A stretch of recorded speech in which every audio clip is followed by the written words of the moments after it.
So will the ongoing COVID-19 pandemic pose a turning point for the global community to shift the traditional economic development model from fossil fuel-based to a new sustainable model from a renewable energy-based? And will this pandemic give all of us an opportunity to pursue a future of more social just and less economic unequal? So when the pandemic restriction lifted, will most national governments return to the status quo of economic growth driven and fossil fuel energy consumption? And during this opportunity window, what can we do?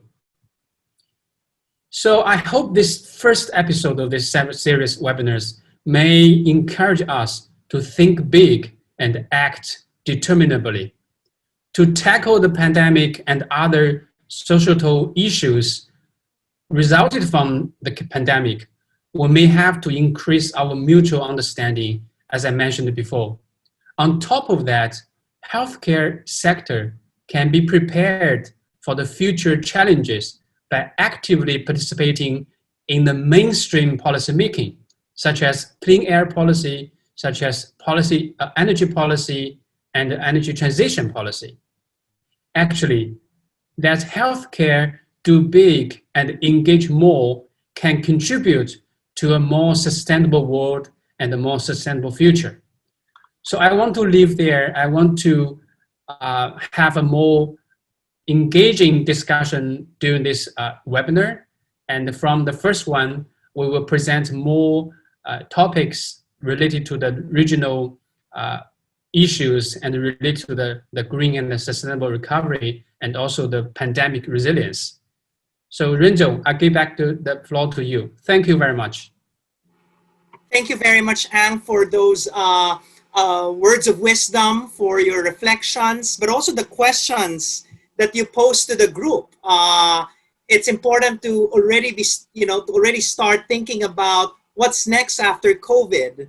And Asia is very significant here. We know that COVID-19 started in Asia. And I think that Asia is best positioned to also show how, one, to end the pandemic, but also two, how to actually create a better blueprint for the future. And that's why in our title, it says there, Pathways to a Healthy and Equitable Recovery. How do we recover, not backwards, not going back to the old normal, but to really create the new normal that we want. And so this conversation is so important. For this specific episode, we're going to talk about clean energy and sustainable waste management.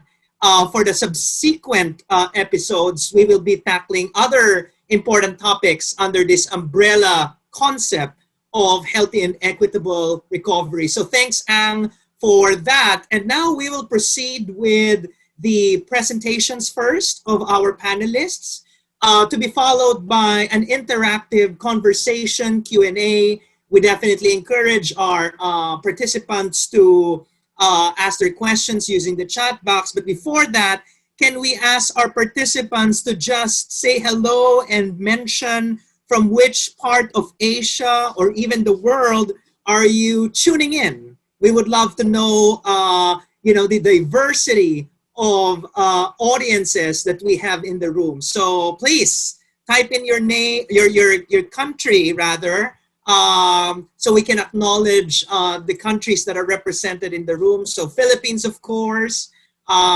We wonder who else is from outside of the Philippines apart from our panelists, because what we want is really a regional conversation, an Asia-wide conversation. And thanks to the Asia Advisory Council for actually initiating this conversation again about healthy and equitable recovery. So a lot from the Philippines, but I know there are some friends who are from India in the audience.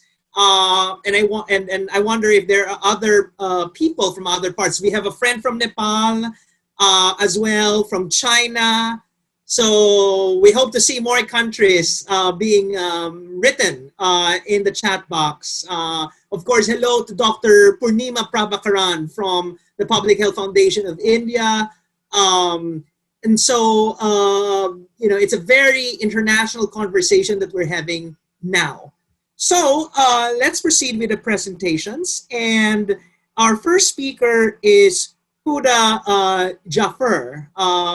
And she is the director of the Selco Foundation. She is a product service systems designer with a keen interest in user-centric design, specifically for sustainability and developmental issues. She has an undergrad degree in design from Srishti School of Art, Design and Technology in Bangalore, and a Master's Science in Engineering and Business from MIT in Cambridge, USA. She has been critical in building the necessary processes of Selco Foundation that led to its many innovations. She is a pioneer in the field of building the ecosystem for sustainable energy access for the poor. So I'll not keep you long. Let's have Huda. The floor is yours. Thank you so much, Renzo. Thanks so much for having me, and thank you, Dr. Ang, for that introduction. And I couldn't agree more on a lot of the things that you mentioned. I'm just going to start sharing my screen. Yeah. So, first off, let me start by congratulating Healthcare Without Harm and the organizers. I think this comes in at a very timely period. I do think with a lot of the negativity that we see around us, and a lot of the disadvantages of what the country and the world is going through as a whole, there are some silver linings, as you rightly said, and you do see this as an opportunity to challenge the status quo, to really look at decentralization of health services, democratization of health services, to really kind of not to really challenge ourselves on will we go back to business as usual, as Dr. Ang said. And I think the second silver lining that we see during this pandemic is really brilliant collaboration happening, across sectors, across skill sets, across countries. And I think we've never seen the level of collaboration that's happening, the way in which it's happening right now. And I think this is a great example of one of that potential collaboration that can lead to much more efficient, rollout of solutions, delivery models, and really cross learnings, which can be so rich to help us get to a much more better and more sustainable future. So with that, thank you for the introduction, and a little bit about Selco Foundation. So we started about 10 years back, and we started working on this nexus of health and energy close to 6 years back. And it was always looking at it from what are the health needs, and can we bridge them by actually looking at sustainable energy and solar energy. That was always the initial hypothesis, right? So there is a gap that the health sector faces, and can we bridge that gap by providing appropriate energy, which also happens to be most sustainable and most economical, right? But it wasn't as simple. To even understand exactly what health needs are, what the load profiles are, what the usage patterns are at a health center is so important at different levels, right? So, and every time that we would try and do it in the best way possible as energy people, we realized that we were either ending up, with an overutilized situation or with an underutilized situation, because we were not designing for holistically for the complete health need from a futuristic perspective for a particular population, right? So it needed a lot more of this collaboration. It needed a lot more of, Dr. Sudarshan calls it demystification. It's really the health sector demystifying health for the energy sector, and the energy sector really demystifying energy for the health sector, right? Like we both needed to really understand each other and come together. So very squarely, we've been working at this nexus of health and energy to ensure that finally the end result is not really bridging a gap in health, but is taking health itself further. It's taking health itself further in a manner where can it further provide services which were not provided before? Can it further decentralize and make services simpler, which were not typically available in rural or last mile communities, right? So we started off with that, and one of the things that we're very keen on looking at is this whole value chain approach, right? And we find this very relevant even during the COVID scenario as well, where right from your last mile health worker that goes to your communities and your households, to the sub centers, the public health centers, the more larger district hospitals, that entire value chain. If you strengthen any one nodal point in that value chain by looking at, sustainable energy and energy efficiency, or better waste collection, you're really not meeting the final needs, because at the end of it, you are going to need that value chain of strengthening the input and the output for that particular nodal point, right? Like if I'm actually strengthening a sub center, but if I'm referring a lot of the mothers and to go to a district hospital for a high risk pregnancy, I need to also make sure that my district hospital is strengthened, right? Like where is my input going to come from? So we've always sort of looked at a very value chain based approach to health. Without actually strengthening the entire value chain, you're not going to be able to democratize and decentralize services in the most sustainable manner possible. So very simply put, we look at three aspects, which we believe are very interdependent on each other. And on the left, you see those three aspects. Number one is efficient appliances. So the problem today is when we are trying to design solar for existing appliances, you're always going to say it is too expensive. It's literally like powering very old, large, cathode ray tube televisions, which no energy practitioner would power. You'd always say, shift to a much more efficient technology, like LEDs is the most common example, but the opportunity of energy efficiency in the health appliances space is immense. Just an example is there on your right. If you look at baby warmers or suction or phototherapy units, the level of energy reduction just by choosing more efficient appliances and pushing industry to actually build in efficiency as part of procurement process.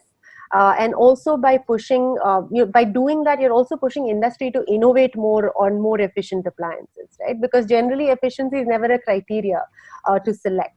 But the moment you make efficiency a criteria, it actually brings down your system design cost itself. So you actually see there's a 66% energy savings if you choose efficient versus inefficient appliances, right? So that's one aspect, the efficient appliances. The second bit of it is really the optimized renewable energy system design itself, right? So whether it's for, a larger district hospital or a public health center or a last mile sub center, these are, sorry, did you say something? Yeah, Huda, your slides are not moving. Oh, okay, I'm on the, can you see my slides now? Now we see it moving. Okay. So you're now on your fourth slide? Okay. Okay, I'm on the technology and design side. All right. It shows, right? Yeah, okay, thank you. So yeah, I was actually saying the second part of it is more on the renewable energy system part. And so if we do invest in efficient appliances, there is a much more affordable, a much more cost effective, a much more long-term optimized system design that we can do, right? And the third aspect of it is really your green built environment. So like the way in which building design is actually done today, it makes us use a huge amount of energy for natural lighting, for ventilation, and especially for thermal comfort. With climate change being a huge threat, and with rising temperatures, both in heat stroke and non-heat stroke areas across different kinds of climatic zones, we see a huge opportunity to reduce energy by actually improving the design of the center itself. So this is just one example of how you see there, an 80% reduction in energy just with your lighting needs. If your center is designed in a natural manner, right? If it's designed using principles of natural, active and passive cooling, if it's designed using natural lighting and ventilation principles, you really kind of reduce on what energy you can use over the next 10, 20 years and design for the long term, right? Similarly, in one of the centers, we actually saw a reduction in cooling by about 85%, right? So, I mean, that being said, coming to COVID, I wanted to spend the last 2 minutes on the COVID value chain, right from your swab collection units, your transportation, your, testing, your isolation units, your therapeutic care, all of those required energy. And during this time, what we were able to do is really kind of work with healthcare experts and practitioners on how can we strengthen this value chain for the COVID response, right? So you see some examples here, but the one that I really wanted to spend a little bit of time, and I think Dr. Ravikant will go into this much more in detail, is a COVID care hospital, which Dr. Ravikant runs with Doctors For You. We've been working with Doctors For You for a while, but I just wanted to point you to some figures, So if I was talking about the efficient appliances and the energy and the green building design, right? So if you actually look at this, if we use inefficient appliances that are available in the market with standard typical building designs that are done, you would actually need a 26 kilowatt system for the particular unit that we've designed, right? And if you use inefficient appliances with green building design principles, you would still need a 16.2 kilowatt system. But because for this particular center, we've been able to use both the efficient appliances and, complete green building. So if you look at the structure, the walls are actually made out of upcycled agri stubble.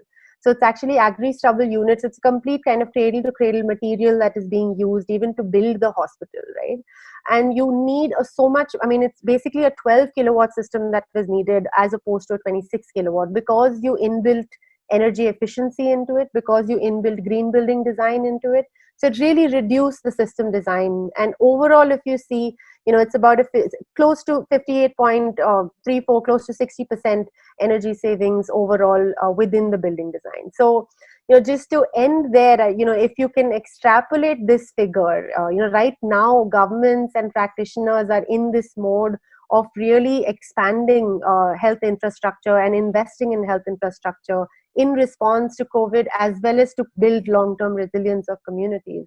If we were to extrapolate energy efficiency, sustainable energy, and green building design within our decision-making, it could make a huge impact, both on resilience, cost savings, and of course on environmental aspects as well. Thank you so much. Thank you so much, Huda, for that very informative presentation. Thanks for highlighting the inextricable link between health and energy. That was actually my first job at Healthcare Without Harm. I used to be the Healthy Energy Initiative Coordinator.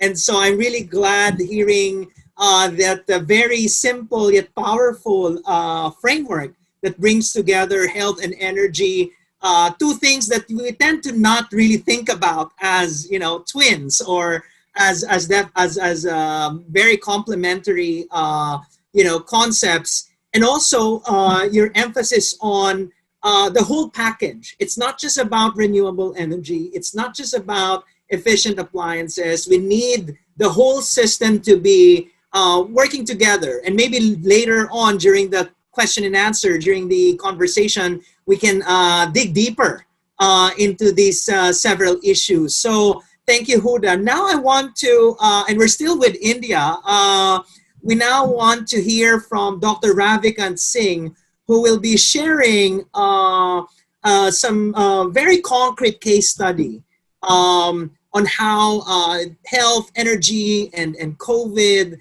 are actually very much interlinked and how they manifest in practice. So Dr. Ravikant Singh is the founder and president of Doctors For You, an organization dedicated to disaster and crisis management and primary health care. He has trained more than 5,000 medical, paramedical staff, and paramilitary workers from 6 states of India. In 2011, his organization was selected for the Best Medical Team in Crisis Zone Award by the British Medical Journal. Dr. Ravikant is the first Indian SAARC Youth Awardee for outstanding work done in the aftermath of natural disaster during the floods of 2008 in Bihar. So, ladies and gentlemen, we have Dr. Ravikant Singh from Doctors For You. Please, take it away.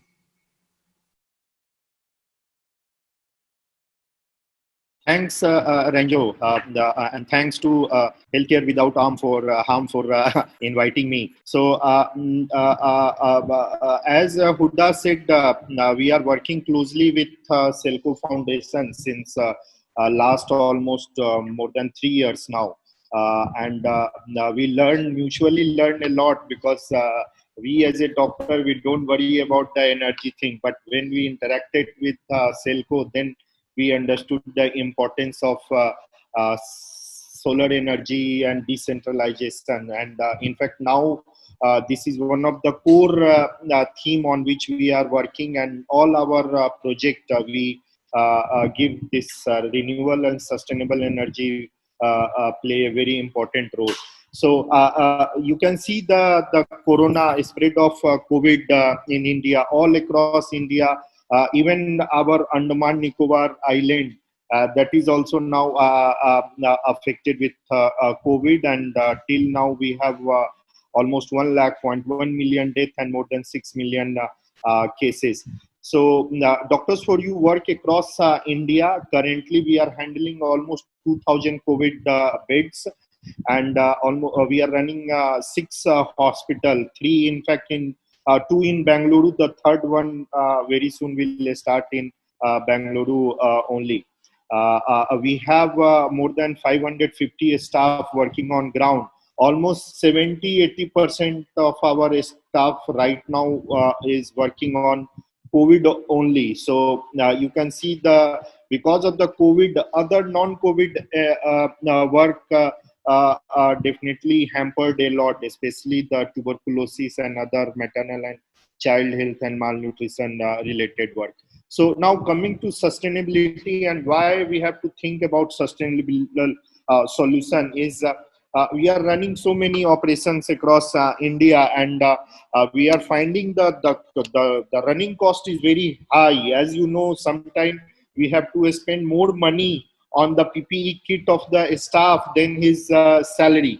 So we have to seriously think about reducing the cost of this COVID response. We are generating lots of plastic waste, and which is causing huge environment. I don't know whether any study done so far on the impact of this plastic generated on the environmental health. And all said and done, the next 2 years we have to fight this. Even if we get the vaccine early next year, we have to fight this battle for next 2 years for sure. So what we are doing to make our operation sustainable and low cost. So the one thing we learned that setting up bigger center is easier and much cost effective to run multiple small centers. So here you can see in New Delhi we have converted one Commonwealth Game Stadium badminton court into a 500 bed COVID treatment center. Managing patient is much easier in this center. The second thing, at one point of that time in Mumbai, more than 2/3 staff of our staff got infected or were in quarantine. So now what we did, we recruit all younger staff, less than 35 years of age, without any comorbidity, so that our operation does not suffer if somebody get infected, and of course the chances of high risk infection is less. Then the one thing we learned that more than doctor, nursing, paramedical and other support staff is much more required. So almost 1:10 is the ratio. We recruit more support staff than the doctor. These are the picture of one of the largest COVID hospital in India, which we are managing. Now coming to the Vistex Hospital, this is one unique experiment which we are doing. This hospital is a 50-bedded COVID hospital with 5 ICU bed, and it's fully run on the solar. Means our running cost, the electricity bill reduced drastically, almost 60-70% once we started using these.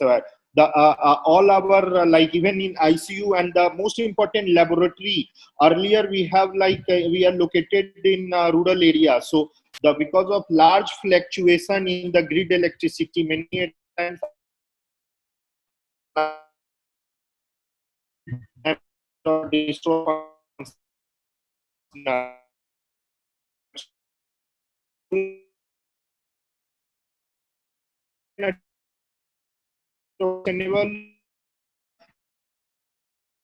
cost,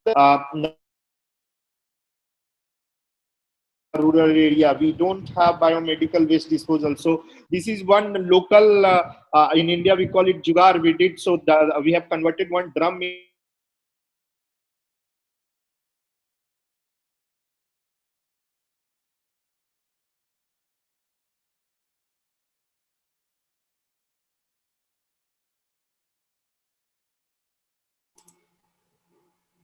Did we lose Dr. Ravikant? I think the internet Uh-huh. from Yeah. where he is now. Mhm. Dr. Ravikant, are you still there? Mhm. You can try turning off his video. Mhm. Okay, I think we lost him. Oh, Dr. Ravikant, you're back. Yes, sorry. So apart from this, we are experimenting this. We are now using technology like we are trying to develop these finger pulse oximeter, which can give us continuous detail of SpO2, heart rate, and temperature. And our target is to make it available less than $20, maybe around $15 cost. Then the one of our partner cloud physician, they are utilizing this the cloud based technology. So basically the ICU person sits in like Bangalore, and the the patient are in remote places. So the local MBBS doctor or the nurses can do the monitoring work and under the guidance of intensivist or ICU specialist sitting at the remote location. Now, we did two, three other things also. Like we have recruited almost 95% local staff, plus rational use of PPE.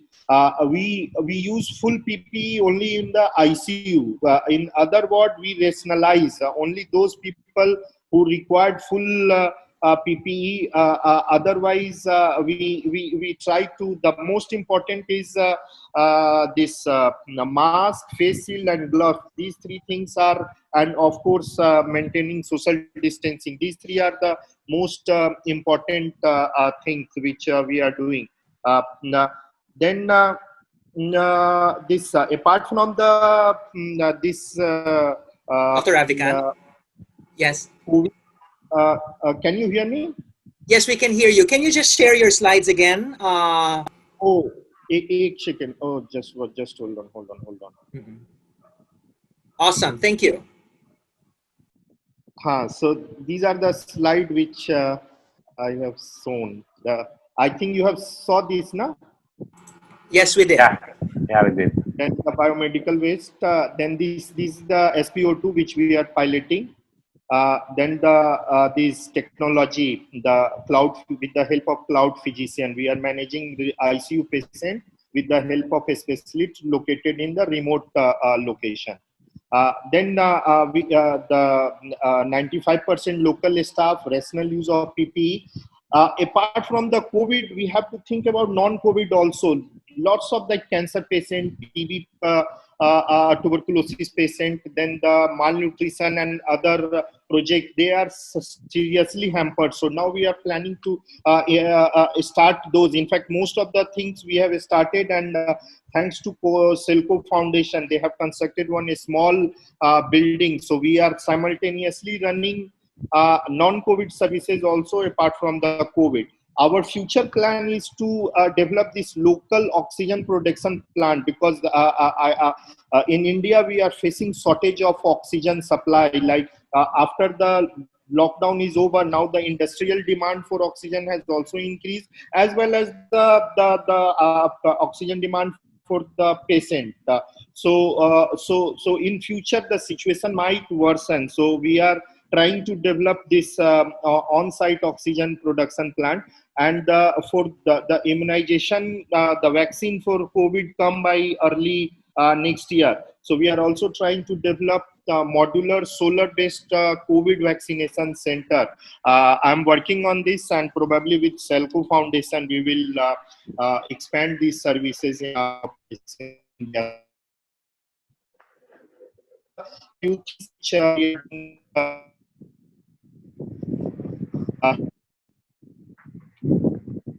that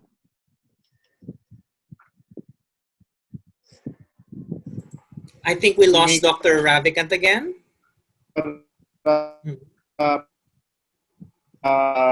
Low. No, I can hear you. Yes, yes. Can you hear You me were now? a bit choppy for Yes, the past 10 seconds, but I think you're wrapping up. So you can say your last line again, and we'll call on the next speaker. Yes. So lastly, I just wanted to thanks and Selco Foundation, and I was saying that once we have like vaccination ready by early next year, we have to see how to expand this vaccination program, because that will be the next big challenge, without compromising the routine immunization and other things which we are doing. So thank you so much, Ranju.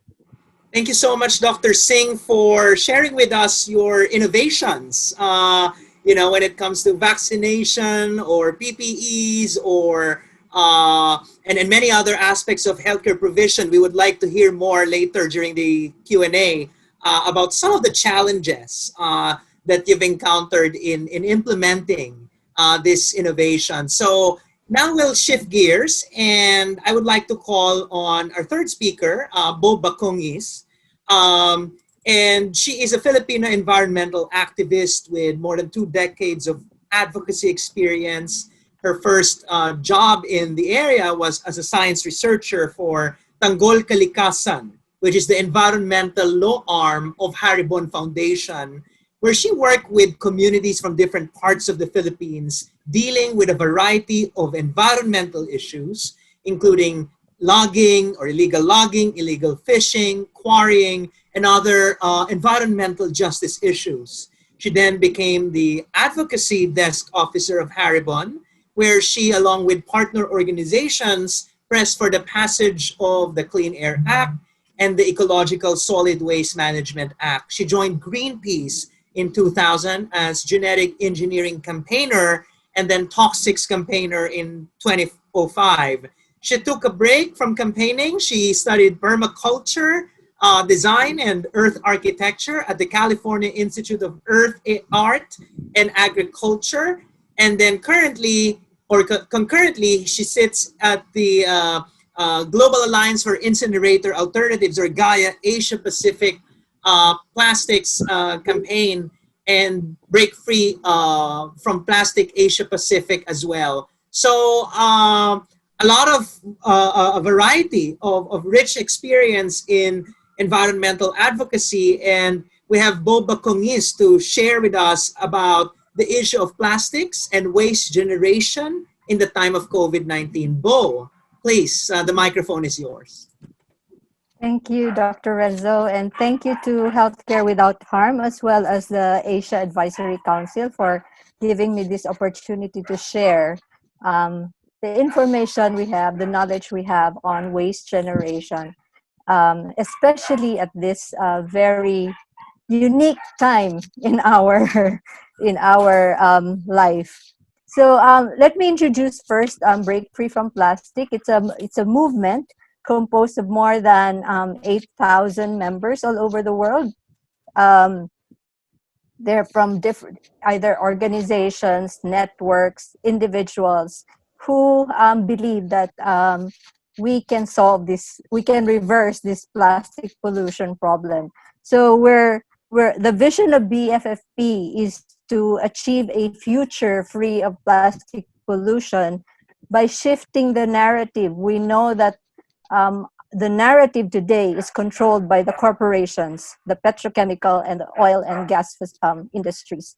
So we're mobilizing the movement to promote plastic reduction and zero waste solutions. And we want to hold the corporations accountable, or the polluters accountable, And also, we want to expose some of the false solutions that these industries are peddling. We're looking at making sure that we protect the environment as well as public health. So that said, let me go to my next slide, please. Okay. Just before the pandemic, this was how the situation in terms of global plastic production. If you look at the statistic of 359 million metric tons produced globally, this was from 2018. And then 1/3 of the plastic is produced by China. And then if you look at the materials being produced using plastic, 1/3 of it is also packaging. So most of this is single-use packaging. And there's a projected increase by 40% in the next decade. And the image on the right shows where the biggest producers are in terms of the region. So Asia and the Pacific are the biggest. But if you look at and it also coincides with the big population of the region. But if you look at the other regions like North America, Europe, and the Middle East, they also have big production, even though their populations are quite low. So they're exporting a lot of their product. Next slide, please. Next slide, please. Okay, so there's a projection that by 2050, there will be a total of 34 billion metric tons produced of plastic. And so in terms of waste, you have by 2050 a projection of about 12 billion metric tons of waste. Right now, what we're doing is landfilling most of it, that's 79%. 12% is being incinerated, and only 9% is actually recycled, which goes against the narrative of the industry, which says that a lot of the plastics can be recycled. So in reality, only 9% is really recycled. And some of them are sent to other countries as waste exports, which actually in the end are really non-recyclable anymore because they're all contaminated and mixed. Next slide, please.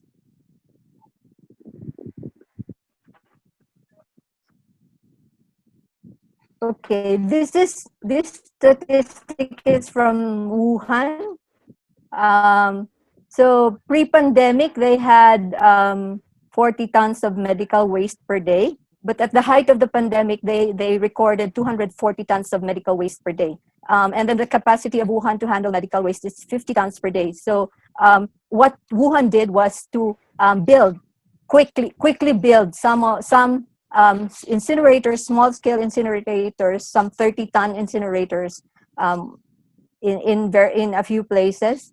And then some of them were even mobile incinerators. So if you think about it, what it makes you question what kind of pollution control measures are really put in place. And then now we're also seeing an increase in the production of face masks, all disposable face masks. China increased by 12 times more face masks than before the pandemic. Next slide, please. So we look at this, we're trying to find as many information as regarding the actual data on waste that is being generated in the time of COVID. It's actually difficult to do that at this time. There's not a lot of studies that are being done. There are very limited number of studies. Can we go back? Okay, this slide shows you estimates from the Asian Development Bank based on the Wuhan experience. So they looked at the population as well as the waste generation and then projected it. And using the population of these different cities in Southeast Asia, So they were saying that when they did this study, they were projecting about maybe in 2 months, the pandemic will be, well, the curve, they said, would be flattened, but although it isn't the case. So um, that's why they said maybe in 60 days, we'll look at the projection for 60 days. So for Manila, they have projection of 16,800 tons. For Jakarta, 12,750 tons. Kuala Lumpur, 9,240 tons. Bangkok, 12,600 tons. And Hanoi, 9,600 tons. Next slide, please. Okay. And apart from the medical waste, we also have an increasing amount of people having food delivered to their homes. So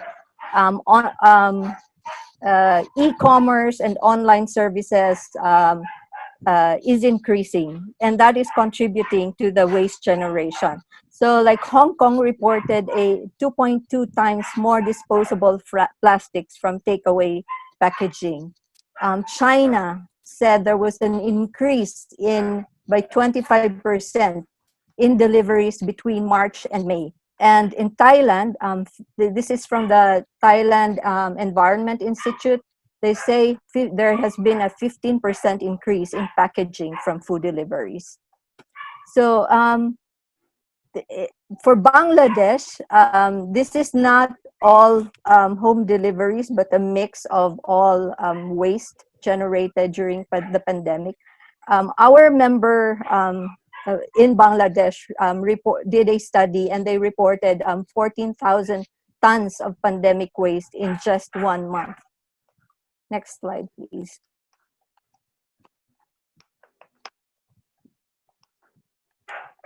Okay, so we're seeing a spike in a lot of the waste, but then we are not able to manage them properly with the pandemic. So we have some environmental justice issues to look at. Right now, because of the social distancing protocols, there has been a general breakdown, not just in recycling systems, but also in the general solid waste management systems, which has resulted in economic losses, especially to waste pickers and waste workers. So they are not able to work safely because of the pandemic. So there's a buildup of waste because not all the waste are collected and recycled or processed. So there's also that issue about the possibility of workers, waste pickers and waste workers, possibly exposed to COVID. If people are not careful with how they dispose of or manage hazardous waste, then there's a possibility, according to some of the waste contamination, of them contracting COVID from the waste. And then vulnerable communities are made even more vulnerable, especially in communities that host incinerators, waste dumps, landfills, petrochemical facilities, fracking locations, whose health could already be compromised by hosting these pollutive facilities. So they are even more vulnerable. We've seen this in Louisiana, for example, that hosts a lot of petrochemical and fracking industries, and a lot of them are many of the Black communities contracted COVID. Next slide, please. Next slide. So there have been pauses in the bans. There are existing bans, but they have been paused because of the pandemic. And what we're looking at now is how do we recover? What is a just recovery situation like for all of us? So we developed this together with Peak Plastic Foundation, this set of principles. um, uh, and this includes prioritization of health for people and planet, investing in solutions, not bailouts. Some corporations are asking for support from government, and we argue that the support must go to the communities instead. Replacing single use with sustainable systems, demand corporate and government accountability, and engaging impacted communities. Next slide, please. So reusable is still possible. Yes, we wear a mask to fight the pandemic, but we can wear reusable ones to fight back against the rising tide of disposable masks. Recently, Greenpeace and Upstream released a statement that was signed by 125 scientists, public health officials, and other experts, including Dr. Renzo, that it is still okay to use reusables. And as long as these systems comply with food safety and health codes, they use additional hygienic practices for COVID. They employ contact-free systems for customers using reusable containers and ensure protection of workers. So we've also seen that from what our members in India, for example, have been telling us, that it is possible to have these systems working, not and do away with some of the unnecessary single-use plastics. Next slide, please. I think this is my last slide. Thank you very much, Yes. Bo, So for that. if you want to contact us, that's our contact. Yes. Thank you very much for that overview of the plastic and waste problem in the era of COVID-19. So now, as similar to what happened earlier, we will now be digging into a case study. And for the case study in relation to biomedical and plastic waste management in hospitals, we have with us Sister Arcelita Sarnillo of St. Paul's Hospital. She is the administrator of the St. Paul's Hospital Iloilo and current member as well of Healthcare Without Harm's Asia Advisory Council. She started her ecological advocacy 14 years ago through solid healthcare waste management. And this advocacy has expanded to holistic initiatives to care for Mother Earth, such as rainwater harvesting, vermicomposting, recycling, chemicals replacement, etc. She strongly believes in Pope Francis's statement that climate change is not just an ecological crisis, but it's also a social and a human crisis. And I had the privilege of working with Sister Arce in several occasions, and also was able to visit her hospital in Iloilo City. Again, a shining example of green and healthy hospital in the Philippines and Asia. So we would like to call on Sister Arce to give her presentation. Thank you for joining us.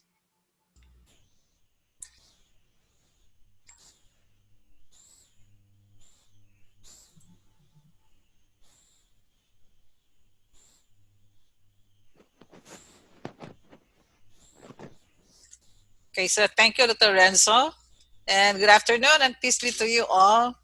I wish to thank Mon and the organizers for inviting me to this share in this first the series of webinars on the roadmap towards COVID-19 recovery. The COVID-19 pandemic is a once-in-a-lifetime experience that we have to go through. And probably one of the benefits that this has brought is that we have become more conscious and grateful for the gift of life in all its aspects, the gift of Mother Earth and the gift of each one of us. So,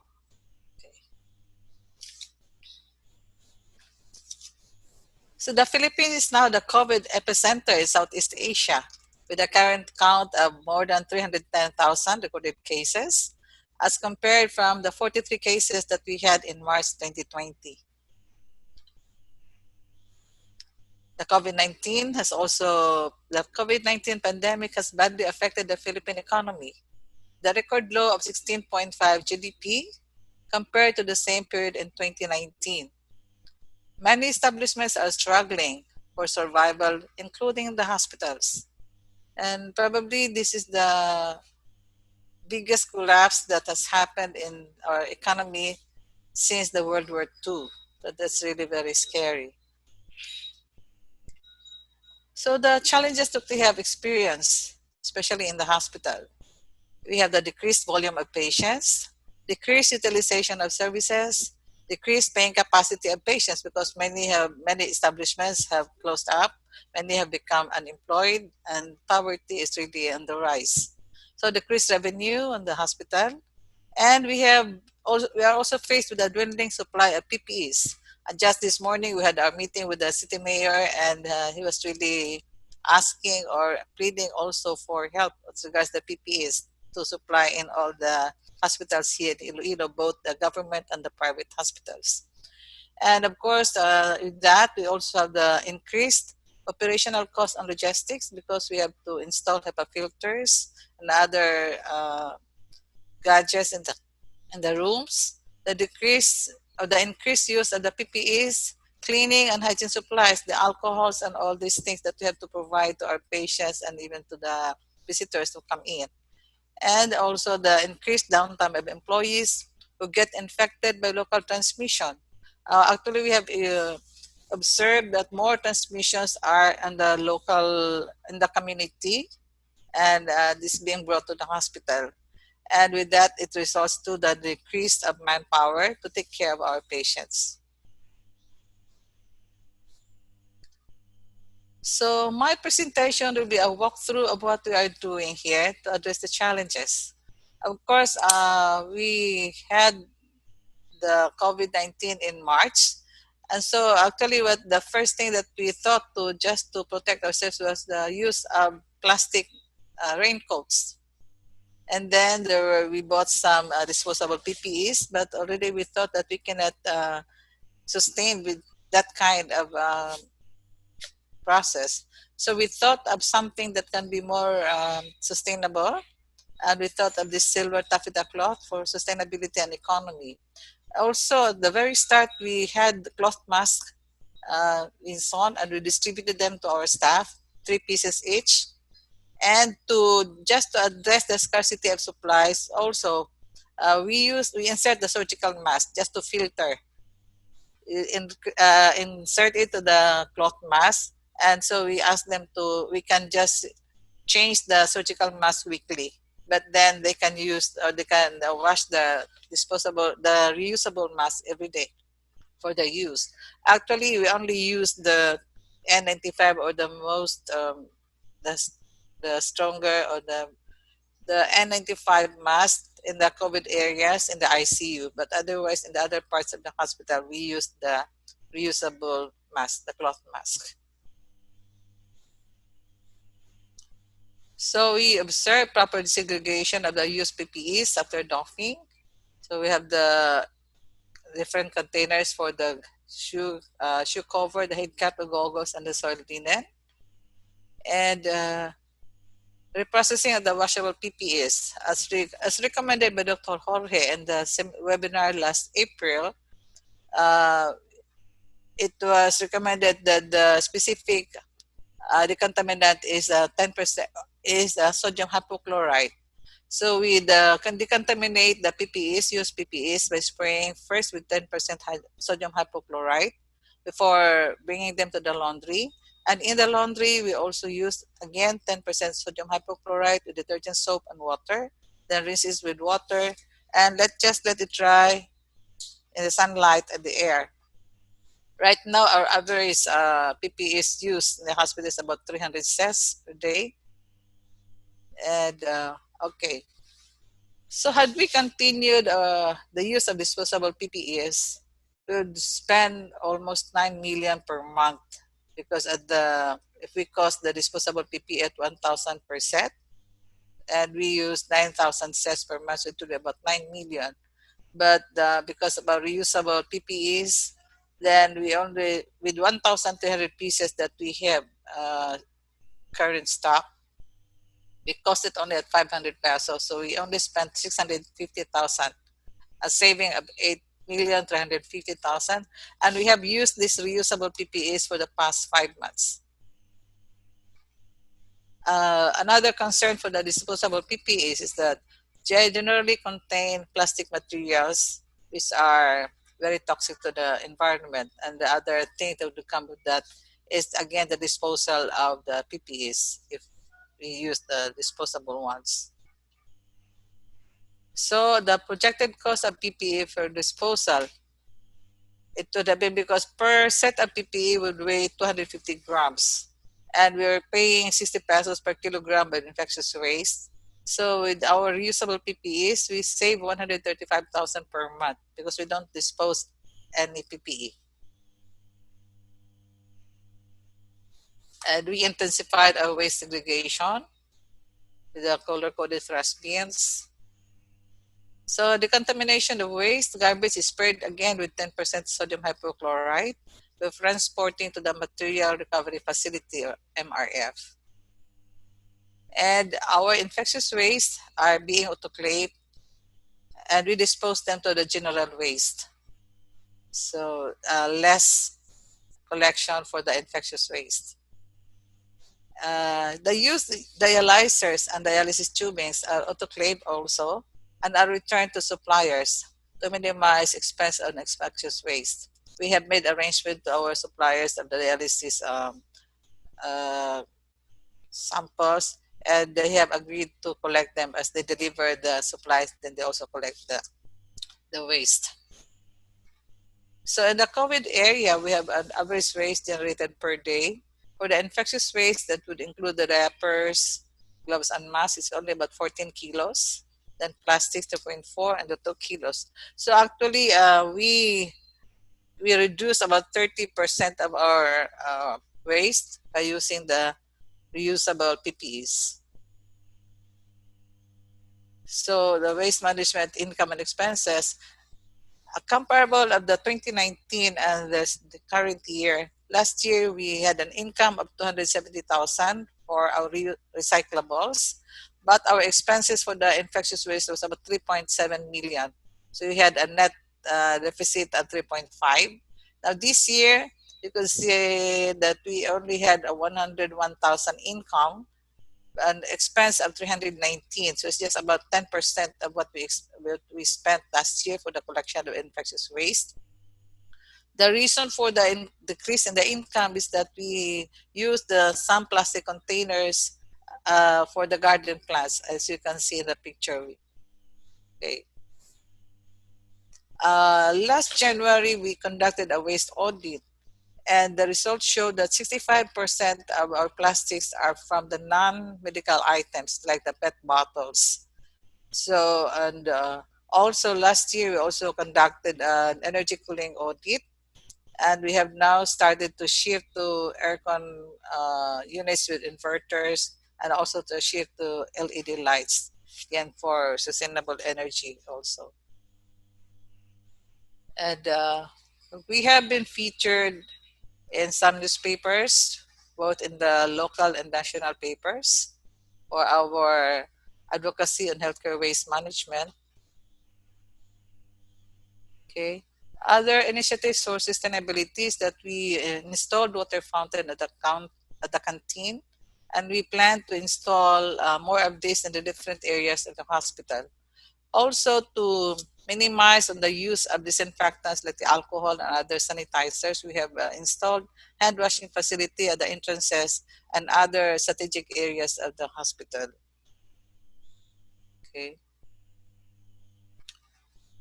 We have used charcoal as deodorizers in the bathrooms and other areas. And we provided, since we observe social distancing in the canteen, so only few people are accommodated, we distributed food canisters and tumblers to our staff. So we encourage them to just buy food from the canteen and eat in the respective units. And we have also utilized electronic billboard. We have TVs installed in the different areas. So instead of having tarpaulins for some congratulatory notes, then we use the electronic billboard. And also in terms of energy and air pollution, last November we had the MOA signing with Healthcare Without Harm for the installation of the air pollution device, and this is until now this being monitored. For our wastewater, we have utilized an ozonator to treat our wastewater, and the gray water is used to water the plants. So we have a projected 50% savings in water expense. So it's being used now. This one, we have plants and okay.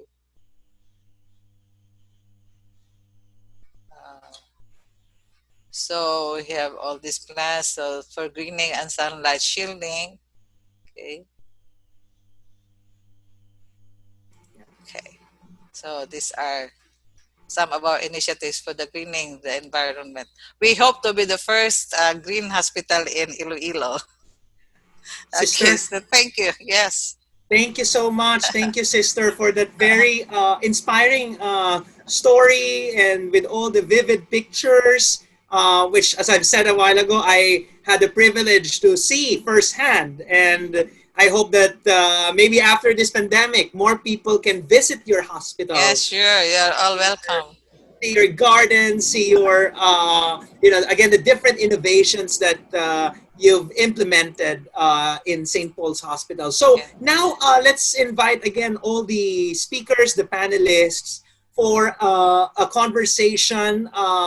We have very limited time, and so we'll try to be very quick and also focus on some of the questions. We have several questions. I'm also trying to kind of bring all of them together. I think one of the major questions, which is not surprising, is a question around cost, the economics behind all these interventions. I've seen some numbers in Huda's and also Sister Ars's presentation. These are the costs of implementing these innovations. These are the savings as well. And so maybe you can speak more about, the cost of the innovations, the savings that can be reaped. But also, I think, apart from the specific numbers, how do you communicate the economics of these green innovations for responding to COVID, especially when healthcare resources are very limited, are gradually, if not very quickly, dwindling. So how do you communicate? How do you make a strong case for still spending for green innovations, even if there's a pandemic such as COVID-19? And then how do you actually continue that beyond COVID-19? Anyone who would like to start? Okay. Okay. Go ahead, sister. Let's have Huda first. Oh, sorry, yes, Huda yes, and then Huda. sister. Yes, Huda. Go ahead, Huda. Yes. Yeah. Now maybe I can, give it a first stab. So it's easy to, do cost comparisons if you're comparing it with people using diesel generator sets or, kerosene and things like that. But I think a lot of times when we look at the cost of infrastructure in healthcare centers, you never calculate it at a unit cost. It's always a very long-term investment that you need. It's like investing in bridges and roads, and that's really the kind of investment that you need, a 10-year, 20-year, 30-year zero interest loan that the state or the country gets to actually build sustainable infrastructure for their health centers. Now, in order to do that, you do need, and this is lacking. If you look at a lot of data that is out there, it will tell you that, okay, because of solar or efficiency, it led to better healthcare and more IPD and OPD and, more deliveries. That doesn't help, because that actually makes a case for grid as well. If there's a coal person sitting and if you're telling them that data set, they'll be like, okay, great, let's extend coal. There is actually a lack of data on economic opportunity costs, like long-term economic opportunity costs of actually investing in large-scale sustainable energy efficiency programs for healthcare value chains, which really needs to be done. It needs to come out. And I think, there is an opportunity there. It hasn't been done. I've never seen any really good data-driven economic opportunity analysis. Communicating savings is great. Like you see very good case studies, very good anecdotal case studies, which are saying, we've saved 60%, or like, say, for example, I can tell you, if I do an energy efficiency drive, it's going to cost me 30% more right now, but in the next 10 years, I will save more than 60%.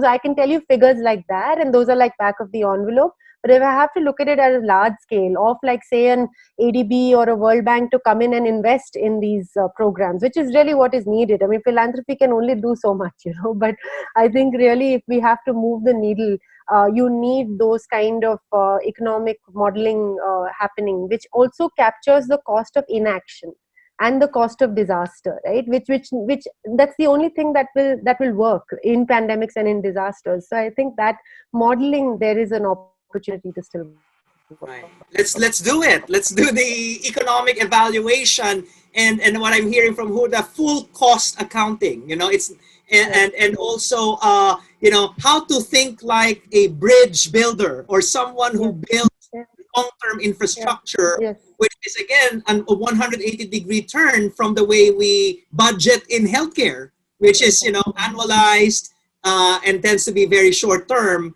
And then, of course, with COVID-19, it somehow is making us think short-term, when in fact it should be an invitation to think more long-term. Great answer, Huda. So, Sister Arce. Sister Arce, you're muted. Please. During this pandemic, the cost really is somehow the safety of the patient and our staff comes first. So as regards infrastructure, sometimes all this budget is out of the plan, but we have to do it. And as regards only for the PPEs, of course, some doctors have commented that, oh, sister, our PPE is not the full PPE because it's reusable. But I told them, don't you think that it's because since it is reusable, then it's more impermeable, because when you say that it's disposable, so it's the thinner kind. So don't you say that? Don't you see it as more practical to use it, and considering also the cost? Because if we buy the disposable ones, it's practical. You're just throwing your money, and especially that we have the low turnout of patients. So how can we survive during this pandemic?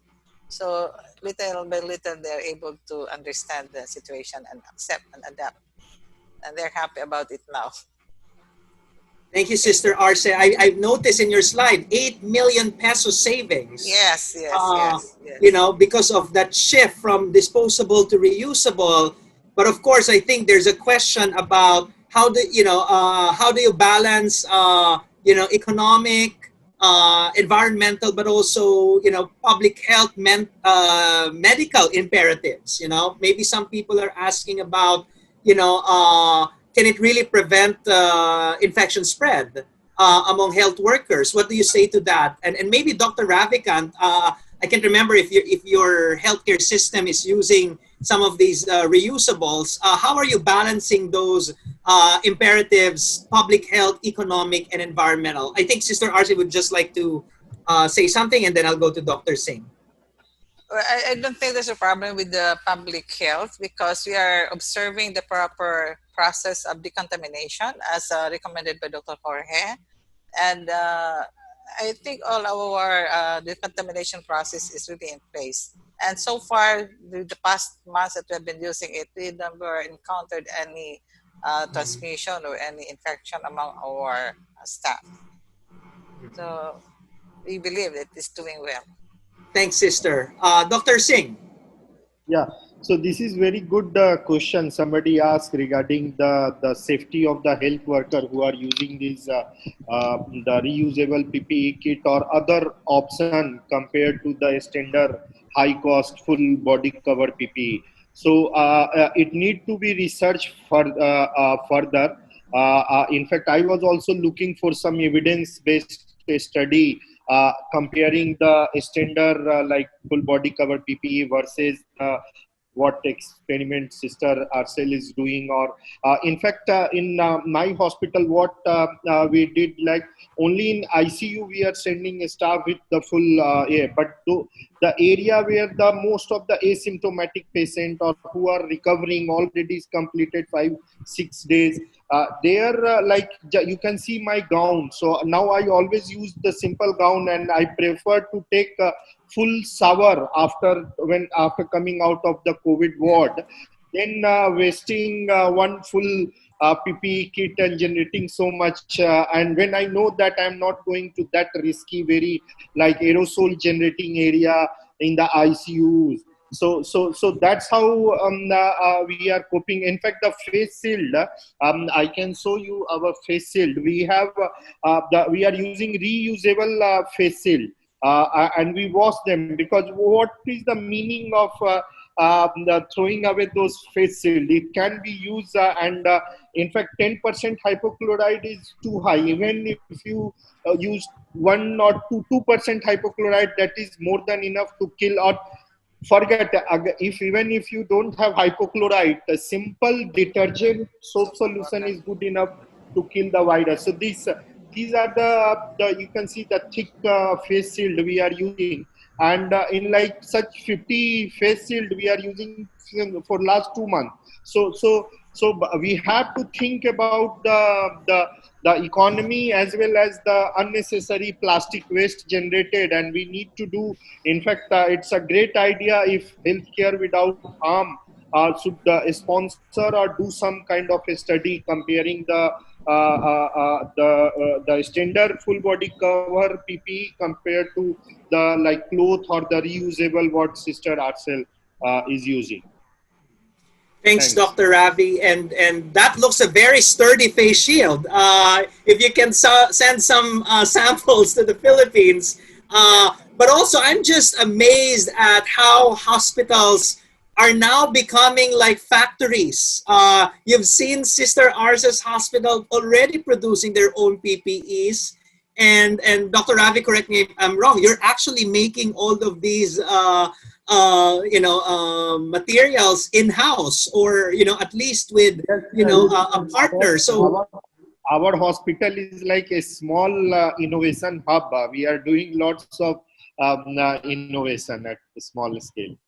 amazing, and this is very disruptive to the future of hospital supplies. When hospitals can already manufacture some of these important materials that we use on a day-to-day basis. I want to bring Bo to the conversation because we talk about how to minimize waste in hospitals by using reusable materials, by innovating.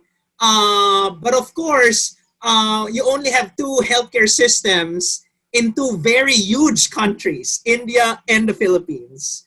And the challenge is, how can we make every hospital adopt these practices? But also, how can we make sure that laws are implemented? I know you've been monitoring the Ecological Solid Waste Management Act of the Philippines for more than a decade. And so what should be done from a macro perspective? All the attention of the Philippine health sector, for example, is focused on COVID, and we seem to have forgotten waste and other environmental problems. Yeah, sadly. Sadly, but that's why what we're doing with BFFP is to get all the different sectors to work together and pressure governments, or pressure corporations for that matter, for the kind of materials they are putting out for our use. If I remember correctly, Sister Arce, you may correct me if I'm wrong. You said that the waste in the hospitals, for example, were not, the bigger chunk was really the regular waste. So we can start with that. There are reusable systems. It will also encourage some local businesses to start up, so helping the economy as well. moving away from these packaging materials of products that are more friendly to the environment. So the vision of a zero waste or a plastic-free society will be closer. We will get closer to that with all these initiatives, even at the level of hospitals and the communities. Thanks, Bo. And that is important. How can we, tackle the commercial forces, the corporate influence that really is worsening the situation? We can have more Sister Arces and more Dr. Singhs doing all these innovations, but if we are not tackling those bigger structural, forces that are actually beyond the control of the hospital, then after COVID, we might go back to the old normal where, it's still wasteful. The materials that we produce are, not made of, reusable or biodegradable materials. And so I'm just curious about how do we go from here, because we're talking not just about how to address the problem now, we're talking about recovery. And so we're talking about a much longer time frame, not just next week, not just next month, but in the next 2, 3, 5 years on the road to recovery. How can we actually transform energy and waste? Because those are the two areas that we're focusing now on in this webinar. How do we, what is the game plan? How do we transform the industry, the system? I'm curious also, maybe Huda has some insights on, how to work and change the behavior of the private sector as someone working for a foundation, really leading these, pioneering these innovations. And then of course, from Sister Arce and Dr. Ravikant as consumers, as purchasers of all these materials, whether it's energy, whether it's face masks or face shields, how do we actually transform the system? Should I start? Please. Okay, so one of the things I think, whenever it comes to both private sector and government, I think we strongly believe in this whole idea of, first identifying and creating champions within the system, champions that can really showcase and demonstrate how it can be done, what the impact is, and really kind of, from within transform both private and government, right? Because I don't think if someone like me talks to a state lead, it wouldn't actually have a good bearing. But a state lead convincing another state lead, it has a lot more. Like if you're able to show a document of one champion having done something, I think it's much easier to convince the others and make that change. So I think definitely both private sector, government, there are champions and there are very, very positive and well-meaning and, people wanting to do but may not know exactly how to go about it and what can be done with the existing resources on climate fund, etc. So there is a really good potential, and I think given the commitment both private and public sector on actually improving health infrastructure over the next 3 to 5 years, you see this across the world now, philanthropy and private. This is a very strong time to really leverage, double down, showcase those champions, and then really exponentially multiply them as soon as we can. Any other thoughts? Thank you, Huda. Dr. Singh, Sister Arce, Bo.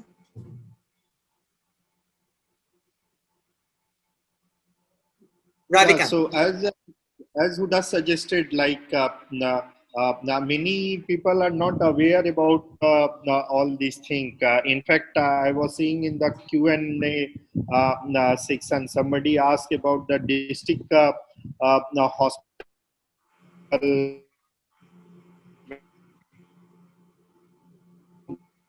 India,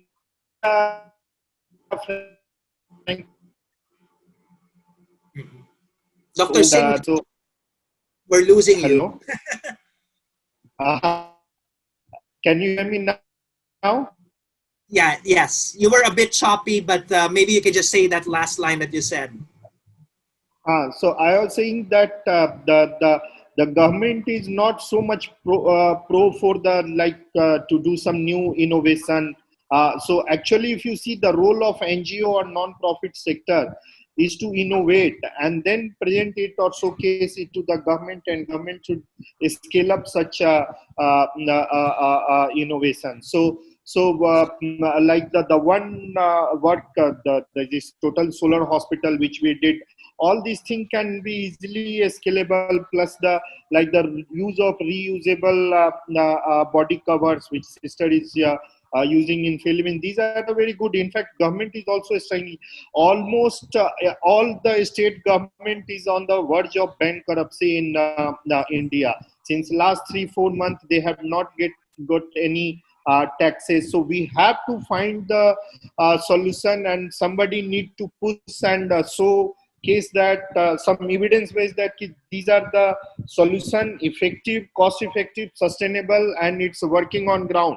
And then I'm very sure that many people come forward, or at least few governments should scale up. In fact, I think Huda mentioned that in Chhattisgarh or Meghalaya, government is already committed to scale up some of the solution provided by the Selco Foundation. Thank you, Dr. Singh. Okay, Sister RC, you have anything to add? I can also, yes. Yeah. And for me, right, so I would like to someone do it, apply or implement in our hospital so that we can showcase to other hospitals. They have concrete examples or concrete means really to see, and for them, it's up for them to adapt also what we have done. That is the best way to somehow influence other hospitals and the government. Thank you, Sister Arce. And again, you know, as Huda mentioned, we need champions, and we have already 3-4 champions here in the room, and we have more who are part of the Asia Advisory Council. It's already, I think it's already 3 p.m. or past 3 p.m. and we still have a few other questions. Some of them very specific, some of them already answered tangentially. Maybe I'll invite the panelists to respond to some very specific questions, you know, regarding, you know, if catheters are autoclave, how do you make sure, you know, they're, recycled and not reused? Maybe Sister Arce, you can quickly answer that verbally. And then there's a question about also for you regarding, you know, have you encountered any issues with the Department of Health that you're actually promoting reusable PPEs? You mentioned already a while ago you're trusting the effectiveness of the PPEs that you're using. Yes, actually this morning, Renzo, we had a meeting with the mayor and the DOH, and I shared with them a sample of our PPEs with the DOH also, and they were very happy to see it, and they are interested to copy, in fact, that kind of a PPE. So as regards catheters, in our hospital, we don't reuse the catheters because these are rubber materials. So it's quite, somehow this is one of the items that we have to dispose every after use. Yeah. Thank you, Sister Arsen. Good to know that instead of resistance, you're actually encountering interest and support from government. Yes. And hopefully that is what's going to happen in many different parts of the Philippines and the world. Other questions, I think we have some questions about wastewater management in healthcare facilities in Bihar. In India.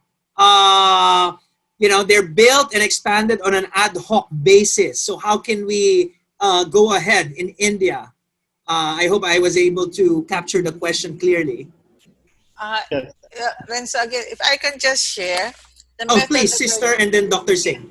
Okay. The method that we're using is ozonation. So it's high oxygen concentration. So I don't know if in India, I suppose it's also available. The technology is also available. We just encountered it about 5 years ago. And I know ozonation is quite popular already. Dr. Ravikan, do you want to add to that issue of wastewater management, especially in India? Yes, so it's a very good question by Mr. Modi.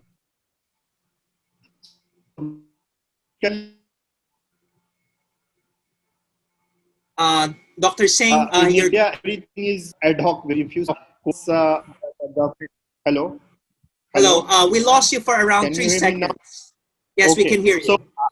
I was saying that in India, most of the thing by the health sector response is ad hoc, and that's why we are in this mess. The lockdown was announced without any prior notice, just 4 hour notice, and the whole India was locked down. So similarly, when we develop our health facility, the selection of the site and the planning is not at all good. In the state where I'm sitting right now in Bihar, the situation is worse here, I would say. So, regarding the wastewater management, so some of the newer facility which is now coming up, they have like their separate sewage water treatment plant and other thing. But if you see the facilities which was constructed few years back or like 5-10 years back or earlier, they don't have such a facility, and the wastewater is just sent to the normal sewerage system without any treatment. So it's a big issue, and we have to do lots. In fact, one of our partner, Care India in Bihar, we are actually guiding the Bihar government to on the model of like sub-center, PHC, CHC, and the district hospital, where we should keep the operation theater and all the laundry work, waste disposal, everything standard guidelines are being developed. But I'm not aware that in any other state this kind of things is being done. Thank you so much, Dr. Singh. Let me check if we have a few more questions, although we only have another minute for the Q&A. I think we were able to answer most of the questions. For the ones that have not been answered, we'll try to follow up with you, regarding, again, those questions. I would just like to also acknowledge the presence of Architect Marlon of the Philippine Heart Center, another of Healthcare Without Harm's Global Green and Healthy Hospital. So Architect Marlon, thank you for joining us. So, wow, this has been a very rich conversation. A lot of things to cover. Obviously, an hour and a half webinar is not enough to capture all these issues and talk about the specific innovations. But this is just the start of a conversation. As we already mentioned to you, this is just the first in a webinar series about healthy and equitable recovery. In future editions, we will be talking about other aspects of healthcare and COVID-19 response and climate change. And, what we want to really achieve is to spark a conversation on how can we get out of COVID in a green, healthy, and just manner. And these two hospitals or healthcare systems, with the help of the Selco Foundation and the persistent advocacy of Bo and friends, they have shown to us that there is hope, when it comes to redesigning our energy systems and addressing the waste problem, even in the time of a pandemic. So again, thank you very much. Thank you to Healthcare Without Harm and the Asia Advisory Council for this opportunity. And this time, we would like to call on the Executive Director of Healthcare Without Harm Southeast Asia, Ramon San Pascual, to provide the closing remarks and a bit of synthesis of the conversation that we just had. Again, thank you and stay safe. Mon? And thanks to our panelists, of course. Amazing panel. Thank you. Mon, I think you're muted. We cannot hear you.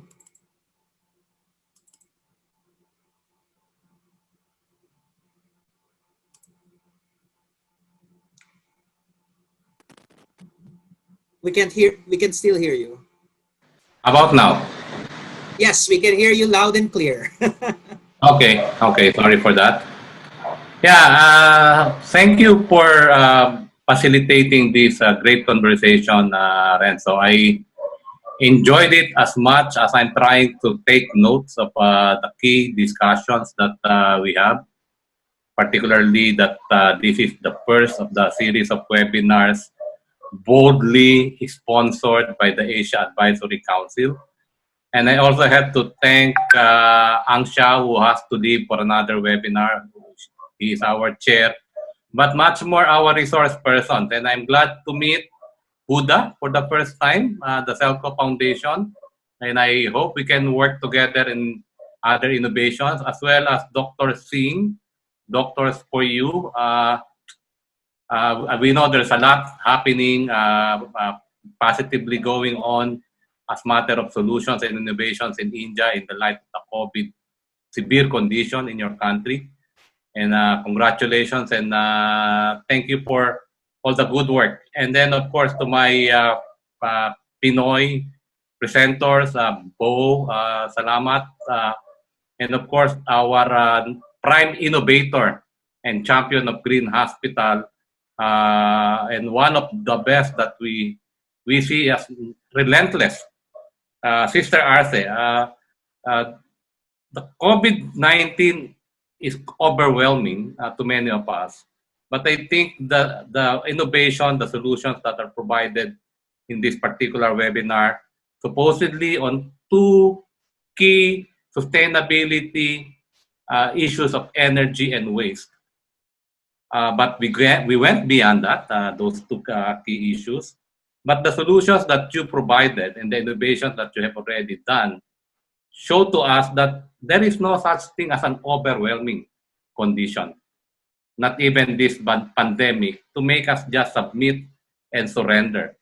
So the challenge that we throw to ourselves in the AAC, and Sister Arce is a big part of it, is how do we, I think Renzo, you put it squarely well, that the whole COVID started in Asia. And yet, we are also primed to innovate and get out of it in a manner without going back to the old condition, but not only build back better, but even try out new innovations that, as you said, now we are proving that hospital is also a hub for production of solutions and production of materials, whether it is the PPE, whether it is the mask, energy that will run the hospital. COVID, in a way, put us in that condition where we need to really get out, and doctors, healthcare professionals, you are doing much more than just treating patients. Your mind for healing goes out up to the point of healing our environment, addressing climate change, and simply the actions that you're taking now have shown that. Now, where do we bring this forward? And I think the title of this webinar series, Pathways to a Healthy and Equitable Recovery Beyond COVID-19 in Asia region, is very apt, because we don't want just discussions. We want to summarize and put forward, bring to the public the good solutions, the innovations done by the healthcare sector, serving the entire society. And therefore, there's a need not only to discuss, but to disseminate, to document, and to scale up the work you're doing, for example, Sister Arce, in terms of the PPE, the work that is being done in the by the Selco and the Doctors for You in terms of packaging renewable energy with more efficient equipment, and with the totality of a green hospital design. Wow, these are big, and yet these are doable. So from discussion to documentation to policy deliberation up to public engagement, I think this is where we want to track why this webinar will be important. And just to maybe put it differently, uh, we want this happening across countries in the whole Asia region. So you saw India, you saw Philippines. Next time we may take Nepal, we may take Pakistan, whom I'm sure you have your colleagues doing good work as well there, from our colleagues from India. But we also want to showcase, for example, the innovation from Malaysian hospital, from Vietnamese, from China, from Taiwan, from Korea. So from Asia to Asia, then to the world. That's one. And then we would want to see how strategic responsiveness can serve greater society. It's not just a small innovation. Don't even think that that face shield that you produce now, that you keep on using, that it will stop there. But we think that this should come out as a whole set of equipment protecting both the healthcare workers and the patients, but producing another industry as a matter of strategic response. And therefore, it requires strategic leadership. And that's where AAC is good at. We have the best minds, at least 12 of them in the Asia Advisory Council, that are leading their countries, leading their own healthcare systems, but sharing this throughout. And they are all leaders in the strategic, with the strategic values and a strategic perspective as a matter of providing solution. But we don't only talk about the healthcare sector. We want to link with the broader sectors of the society, stakeholders in the region, and discuss recovery, whether these are people from water and sanitation, these are the engineers innovating on energy, these are transportation services people, these are agriculture people that are providing healthy food to our hospitals. We want to engage them and see how recovery from healthcare sector is linked up with the rest of the society. And therefore, what we're talking about is not just healthcare per se. We are moving towards a healthy, equitable recovery with a clear perspective of addressing the environmental crisis and much more the crisis of climate. Now, so this is just the start, and we want you to continue contributing to the future discussions. We beg you to keep up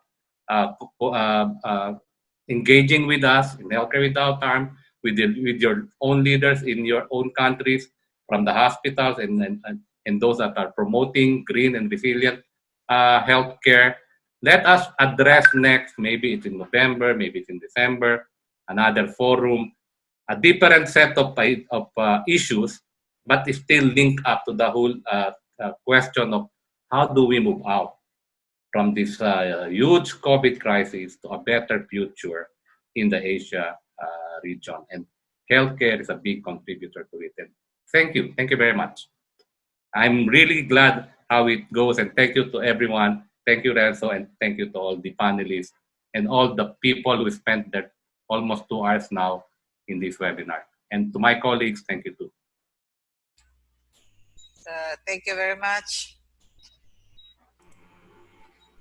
Thank you, and see you at the next webinar. Yeah, see you everyone. Thank you very much. Thank you.